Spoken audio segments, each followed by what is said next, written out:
সাজিদের খুব মন খারাপ। আমি রুমে ঢুকে দেখলাম সে তার খাটের উপর শক্ত মুখ করে বসে আছে। আমি বললাম, ক্লাস থেকে কবে এলি? সে কোনো উত্তর দিল না। আমি কাঁধ থেকে 10.5 কেজি ওজনের ব্যাগটি নামিয়ে রাখলাম টেবিলের উপর। তার দিকে ফিরে বললাম, কি হয়েছে রে? মুখের অবস্থা তো ন্যাপচুনের উপগ্রহ ট্রাইটনের মতো করে রেখেছিস। সে বলল, ট্রাইটন দেখতে কী রকম? আমি শুনেছি ট্রাইটন দেখতে নাকি বাংলা পাঁচের মতো। আমি জানি সাজিদ এক্ষুনি একটা ছোটোখাটো লেকচার শুরু করবে। সে আমাকে ট্রাইট্রনের অবস্থান, আকার আকৃতি, ট্রাইট্রনের ভূপৃষ্ঠে নাইট্রোজেন, কার্বন ডাইঅক্সাইডের পরিমাণ, সূর্য আর ন্যাপচুন থেকে ট্রাইট্রনের দূরত্ব কত তার যথাযথ বিবরণ এবং তথ্যাদি দিয়ে প্রমাণ করে দেখাবে যে ট্রাইট্রন দেখতে মোটেও বাংলা পাঁচের মতো নয়। এই মুহূর্তে তার লেকচার বা বকবকানি কোনোটাই শোনার আমার ইচ্ছে নেই। তাই যে করেই হোক তাকে দ্রুত থামিয়ে দিতে হবে। আমি আবার বললাম, ক্লাসে গিয়েছিলি? কোনো সমস্যা হয়েছে নাকি? মন খারাপ? সে আবার চুপ মেরে গেল। এই হলো একটা সমস্যা। সাজিদ যেটা বলতে চাইবে না, পৃথিবী যদি ওলটপালট হয়েও যায় তবুও সে মুখ খুলে সেটা কাউকে বলবে না। সে বলল, কিচেনে যা, ভাত বসিয়েছি, দেখে আয় কি অবস্থা। আমি আকাশ থেকে পড়ার মতো করে বললাম, ভাত বসিয়েছিস মানে? বুয়া আসেনি? না। কেন? অসুস্থ বলল। তাহলে আজ খাবো কি? সাজিদ জানালা দিয়ে বাইরে তাকালো। সেদিকে তাকিয়েই বলল, ভাত বসিয়েছি, কলে যথেষ্ট পরিমাণে পানি আছে, পানি দিয়ে ভাত গিলা হবে। সিরিয়াস সময়গুলোতেও তার এরকম রসিকতা আমার একেবারেই ভালো লাগে না। অগত্যা কিচেনের দিকে হাঁটা ধরলাম।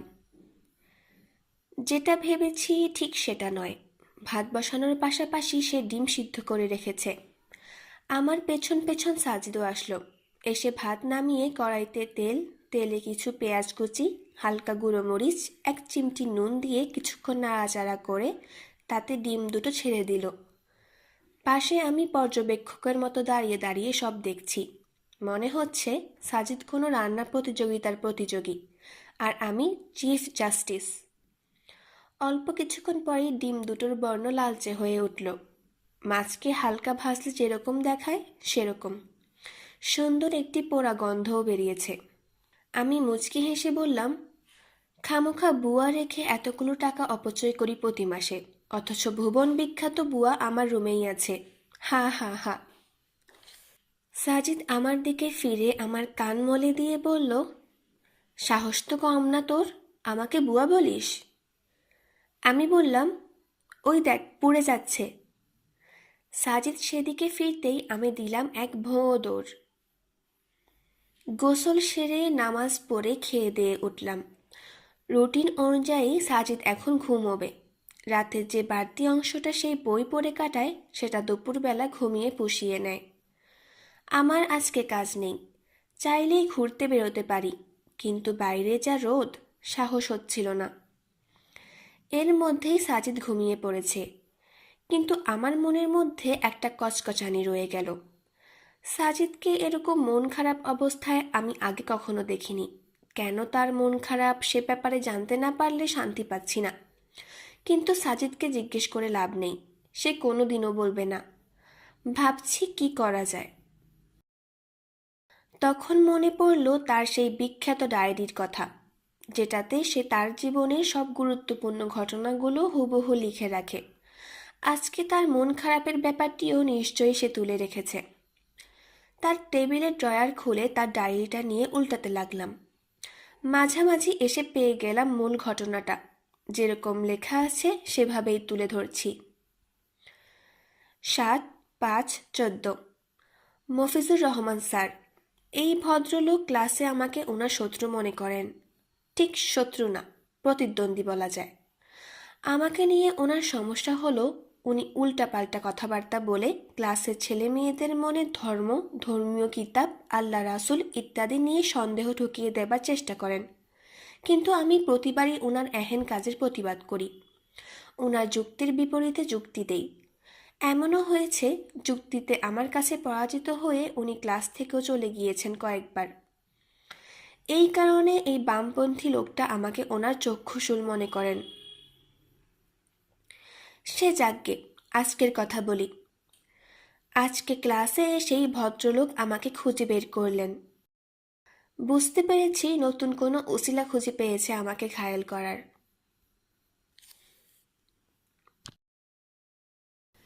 ক্লাসে আসার আগে মনে হয় পান খেয়েছিলেন, ঠোঁটের এক কোণায় চুন লেগে আছে। আমাকে দাঁড় করিয়ে বড় বড় চোখ করে বললেন, বাবা আইনস্টাইন, কি খবর? ভদ্রলোক আমাকে তাচ্ছিল্য করে আইনস্টাইন বলে ডাকেন। আমাকে আইনস্টাইন ডাকতে দেখে ওনার অন্য সাগরেদবৃন্দগণ হাসাহাসি শুরু করল। আমি কিছু না বলে চুপ করে আছি। তিনি আবার বললেন, শোনো বাবা আইনস্টাইন, তুমি তো অনেক বিজ্ঞান জানো, বলো তো দেখি সূর্য কি পানিতে ডুবে যায়? ক্লাস স্তিমিত হয়ে গেল, সবাই চুপচাপ। আমি মাথা তুলে স্যারের দিকে তাকালাম, বললাম, জি না স্যার, সূর্য কখনোই পানিতে ডুবে না। স্যার অবাক হওয়ার ভঙ্গিতে বললেন, ডুবে না, ঠিক তো? জি স্যার। তাহলে সূর্যাস্ত আর সূর্যোদয় কেন হয় বাবা, বিজ্ঞান কি বলে? আমি বললাম, স্যার, সূর্যকে কেন্দ্র করে পৃথিবী ঘুরে। সূর্যকে কেন্দ্র করে ঘোরার সময় পৃথিবী গোলার্ধের যে অংশটা সূর্যের দিকে মুখ করে থাকে সে অংশে তখন সূর্যোদয় হয়, দিন থাকে। ঠিক একইভাবে পৃথিবী গোলার্ধের যে অংশটা তখন সূর্যের বিপরীত দিকে মুখ করে থাকে তাতে তখন সূর্যাস্ত হয়, রাত নামে। আদতে সূর্যাস্ত বা সূর্যোদয় বলে কিছু নেই। সূর্য অস্তও যায় না, উদিতও হয় না। পৃথিবীর ঘূর্ণনের কারণে আমাদের এমনটি মনে হয়। স্যার বললেন, বাহ, সুন্দর ব্যাখ্যা। উনি আমার দিকে ঝুঁকে এসে বললেন, তা বাবা, এই ব্যাপারটার উপর তোমার আস্থা আছে তো?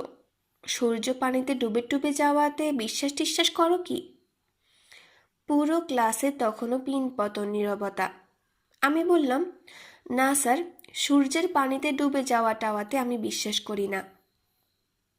এরপর স্যার বললেন, বেশ, তাহলে ধরে নিলাম আজ থেকে তুমি আর কোরআনে বিশ্বাস করো না। স্যারের কথা শুনে আমি খানিকটা অবাক হলাম। পুরো ক্লাসও সম্ভবত আমার মতোই হতবাক। স্যার মুচকি হেসে বললেন, তোমাদের ধর্মীয় কিতাব, যেটাকে আবার বিজ্ঞানময় বলে দাবি করো তোমরা, সেই কোরআনে আছে সূর্য নাকি পানিতে ডুবে যায়। হা হা হা। আমি স্যারের মুখের দিকে চেয়ে আছি। স্যার বললেন, কি বিশ্বাস হচ্ছে না তো? দাঁড়াও, পড়ে শোনাই। এইটুকু বলে স্যার কোরআনের সূরা কাহাফের ৮৬ নম্বর আয়াতটি পড়ে শোনালেন। এমনইভাবে তিনি সূর্যের অস্তগমনের জায়গায় গিয়ে পৌঁছলেন। সেখানে গিয়ে তিনি সূর্যকে কালো পানিতে ডুবে যেতে দেখলেন। তার পাশে তিনি একটি জাতিকেও দেখলেন। আমি বললাম, হে জুলকারনাইন, আপনি ইচ্ছা করলে শাস্তি দিতে পারেন, অথবা তাদের আপনি সদয়ভাবেও গ্রহণ করতে পারেন। এরপর বললেন, দেখো, তোমাদের বিজ্ঞানময় ধর্মীয় কিতাব বলছে যে সূর্য নাকি সাগরের কালো পানিতে ডুবে যায়। হা হা হা, বিজ্ঞানময় কিতাব বলে কথা। ক্লাসের কেউ কেউ যারা স্যারের মতোই নাস্তিক তারা হো হো করে হেসে উঠল। আমি কিছুই বললাম না, চুপ করেছিলাম। এইটুকুই লেখা। আশ্চর্য, সাজিদ মফিজুর রহমান নামের এই ভদ্রলোকের কথার কোনো প্রতিবাদ করল না। সে তো এরকম করে না সাধারণত। তাহলে কি? আমার মনে নানা ধরনের প্রশ্ন ও ঝুঁকি দিতে লাগলো সেদিন। হঠাৎ একদিন সন্ধ্যায় সাজিদ আমাকে এসে বলল, আগামীকাল ডিপার্টমেন্ট থেকে ট্যুরে যাচ্ছি, তুইও সাথে যাচ্ছিস।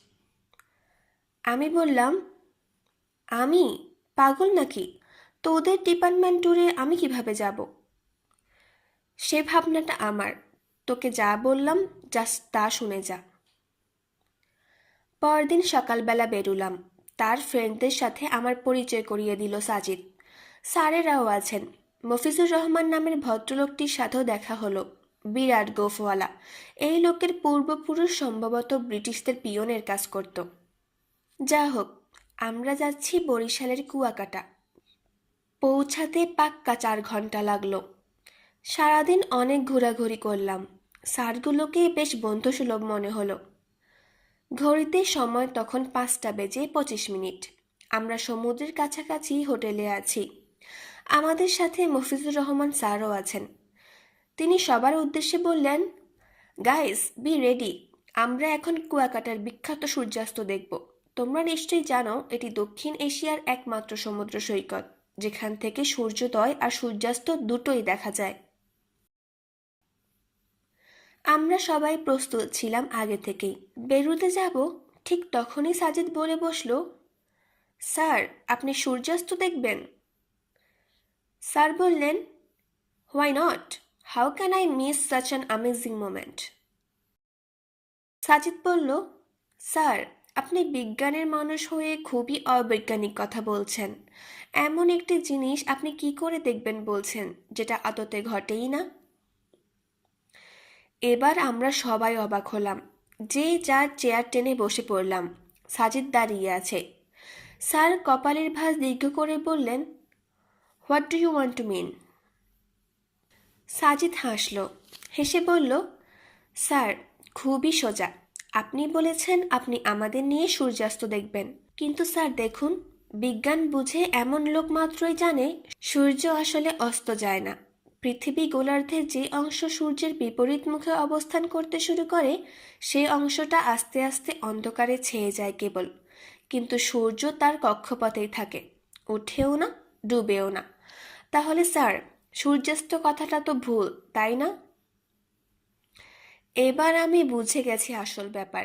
মজা নেওয়ার জন্য অপেক্ষা করছি।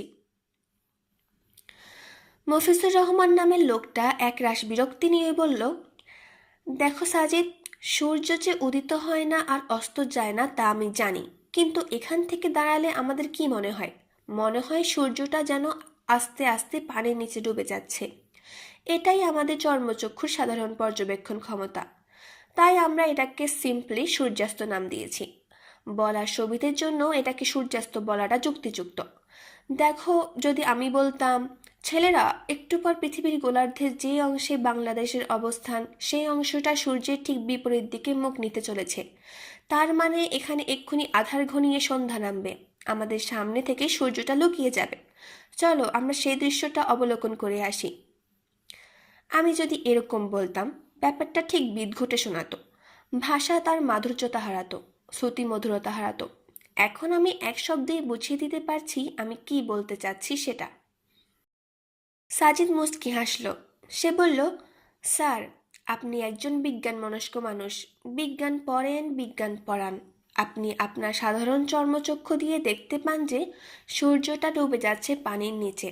এই ব্যাপারটাকে আপনি সুন্দর করে বোঝানোর জন্য যদি সূর্যাস্ত নাম দিতে পারেন, তাহলে সূরা কাহাফে জুলকারনাইন নামের লোকটি এরকম একটি সাগর পাড়ে এসে যখন দেখল সূর্যটা পানির নিচে তলিয়ে যাচ্ছে, সেই ঘটনাকে যদি আল্লাহ তাআলা সবাইকে সহজে বোঝানোর জন্য, সহজবোধ্য করার জন্য, ভাষার শ্রুতি মধুরতা ধরে রাখার জন্য কুলি থেকে মজুর, মাঝি থেকে কাজী, ব্লগার থেকে বিজ্ঞানী, ডাক্তার থেকে ইঞ্জিনিয়ার, ছাত্র থেকে শিক্ষক, সবাইকে সহজে বোঝানোর জন্য যদি বলেন, এমনইভাবে তিনি যখন সূর্যের অস্তগমনের জায়গায় গিয়ে পৌঁছলেন, সেখানে তিনি সূর্যকে কালো পানিতে ডুবে যেতে দেখলেন। তখন কেন স্যার ব্যাপারটা অবৈজ্ঞানিক হবে? কোরআন বলে না যে সূর্য পানির নিচে ডুবে গেছে। কোরআন এখানে ঠিক সেটাই বলেছে যেটা জুলকারনাইন দেখেছে এবং বুঝেছে। আপনি আমাদের সূর্যাস্ত দেখাবেন বলেছেন মানে এই না যে আপনি বলতে চাচ্ছেন সূর্যটা আসলেই ডুবে যায়। আপনি সেটাই বোঝাতে চাচ্ছেন যেটা আমরা বাহ্যিকভাবে দেখি। তাহলে এই একই ব্যাপার আপনি পারলে কোরআন কেন পারবে না স্যার? আপনারা কথায় কথায় বলেন, the sun rises in the east and sets in the West, এগুলো নাকি ইউনিভার্সাল ট্রুথ। কিভাবে এগুলো চিরন্তন সত্য হয় স্যার, যেখানে সূর্যের সাথে ওঠা ডোবার কোনো সম্পর্কই নাই? কিন্তু এগুলো আপনাদের কাছে অবৈজ্ঞানিক নয়। আপনারা কথায় কথায় সূর্যোদয় সূর্যাস্তের কথা বলেন, অথচ সেম কথা কোরআন বললে আপনারা চিৎকার করে বলে ওঠেন কোরআন অবৈজ্ঞানিক। কেন স্যার? সাজিদ এক নাগাড়ে এত সব কথা বলে গেল। স্যারের মুখটা কিছুটা পানসে দেখা গেল। তিনি বললেন, দীর্ঘ 4 মাস ধরে এরকম সুযোগের অপেক্ষা করছিলে তুমি মিস্টার আইনস্টাইন। আমরা সবাই হেসে দিলাম। সাজিদও মুচকি হাসল। বড় অদ্ভুত সে হাসি।